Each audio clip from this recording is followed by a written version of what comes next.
भगवान राम के लिए तुलसी ने लिखा है कि कहत परम पुनीत इतिहासा, अंतिम जो चौपाई है, सवन ही हो तो सकल भ्रम नासा, सुनिए तो सारा भ्रम का नाश हो जाएगा। जैसे मैं एक छोटी सी बात बताना चाहता हूं, कभी आपने ये बात, यद्यपि मैं पहले भी बोल चुका हूं, आप बताइए भगवान राम 4 ही भाई क्यों थे, 3 या 5 क्यों नहीं? और अगर 4 भाई थे तो लक्ष्मण ही क्यों राम के साथ जाएंगे वन में, और भरत ही खड़ाऊ रख के शासन क्यों करेंगे, और शत्रुघ्न ही अयोध्या में क्यों रहेंगे?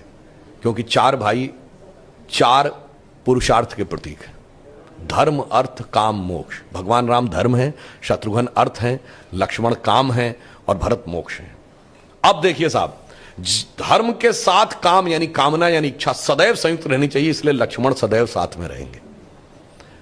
भरत मोक्ष के प्रतीक हैं तो खड़ाऊ रख के यानी धर्म के किसी प्रतीक को रख के तपस्या करेंगे, मोक्ष प्राप्त होगा। और शत्रुघ्न अर्थ के प्रतीक हैं तो इसलिए वो राजधानी में ही रहेंगे, अर्थ कभी छोड़ के नहीं जा सकता। इसीलिए आप देखिए, कहा तो जाता राम लक्ष्मण की जोड़ी, मगर तुलसी बाबा ने लिखा हनुमान चालीसा में कि रघुपति कीनी बहुत बड़ाई, तुम मम प्रिय भरत ही संभाई। क्यों?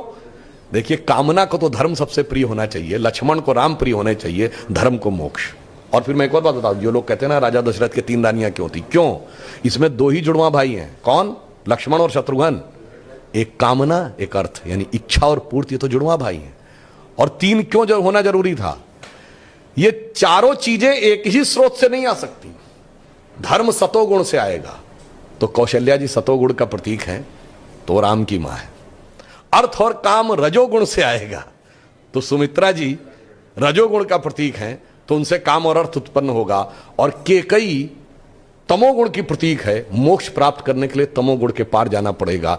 इसलिए महाराज दशरथ की 3 ही रानियां हैं, 2 या 4 नहीं। और फिर यहां पे मैं ये भी कह दूं, मतलब इसको कोई अन्यथा न ले, मैं मतलब ये नहीं कह रहा हूं, इसमें सबसे सुंदर कौन था? केकई। तमोगुण सबसे आकर्षक होता है और अक्सर उसी के पीछे बहुत सारी अनिष्ट की संभावनाएं भी छुपी रहती हैं। और मैं कह रहा हूं, अगर थोड़ा सा गौर से पढ़ोगे तो एक एक चीज में इतना गहरा अर्थ निकलेगा कि फिर अगर एनी बेसेंट ने कहा था कि for 40 years I have studied a religion by the name of Hinduism, the more you study, the more you love it, the more you get involved, more you respect it, तब जाके धीरे धीरे समझ गए। बहुत बढ़िया।